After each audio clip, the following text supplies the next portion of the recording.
Before we get into today's explosive news, do me a huge favor, hit that like button and subscribe to the channel with notifications turned on. It's the best way to stay updated on the UK's role in these massive global events. Now, let's get into it.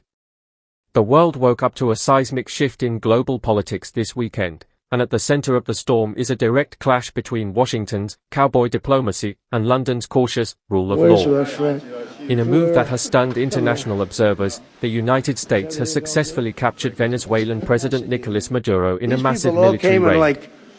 As a plane carrying Maduro and his wife, Celia Flores, touched down in New York, and we have so many others, and just so many others, was redrawn in a single United night. Kingdom. But while Donald Trump announces that the US will now run Venezuela and its vast oil infrastructure, all eyes have turned to 10 Downing Street.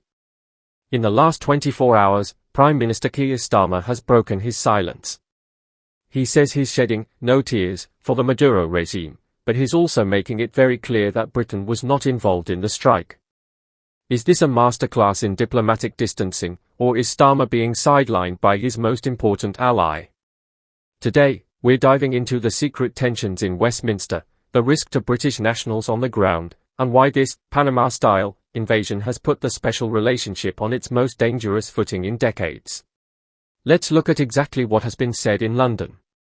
While the US is preparing to put Maduro on trial for drug trafficking, Keir Starmer issued a statement that was both brutal and incredibly careful.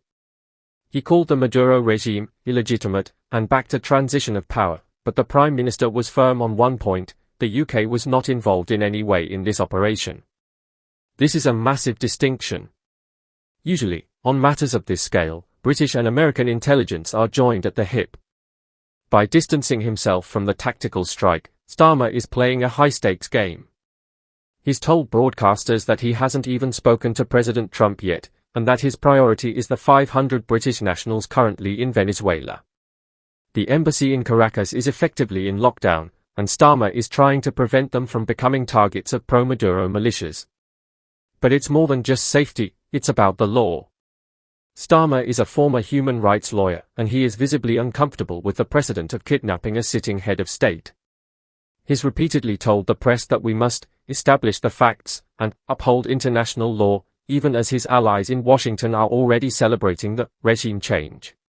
Inside the House of Commons, Starmer is facing a civil war. On one side, you have the hard left and independent MPs like Sara Sultana and Jeremy Corbyn. They've slammed the US strike as naked imperialism and an illegal assault on a sovereign nation. They are demanding that Starmer unequivocally condemn Trump's actions. They argue that by staying silent, the UK is complicit in a resource grab for Venezuela's oil.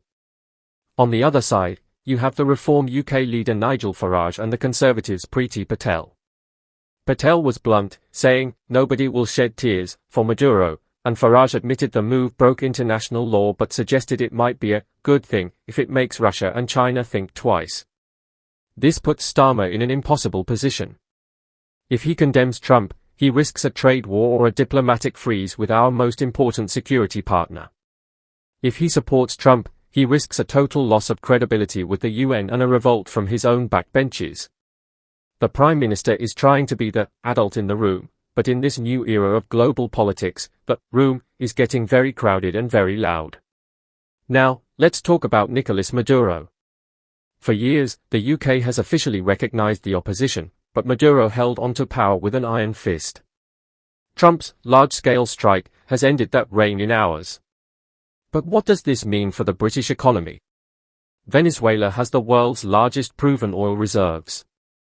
Trump has been very clear: the US is going to run the country, and American oil giants will be investing billions. A lot of people are talking, they're saying he's spending more time talking about the world than fixing his own country. More oil could eventually lower energy prices at the pump in Manchester and London. The economy, on the other hand, the global backlash from China, Russia, and Brazil could cause a massive spike in shipping costs and gold prices. He's out there making speeches Russia has about the already world's called for an problems. urgent UN Let me Security tell you Council something, meeting, Starmer. accusing the Worry US about of your armed country aggression. first, because Britain, If Starmer stays the United silent, Kingdom, he looks it weak used on to the be world strong stage. and powerful, but now If it's he turning speaks up, into a mess. he risks being dragged People are into a paying too conflict much. that could see Crime is Venezuela up, become the the votes next keep major coming, proxy war. and Starmer, you're too busy So, trying to where look does this leave important the on the UK? world stage.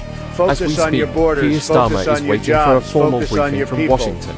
That's what a real leader does. He is walking a tightrope between a populist US president who is rewriting the rules of engagement and an international community that is terrified of what comes next. In the coming days, we expect a major debate in Parliament that could define Starmer's foreign policy for the rest of his term.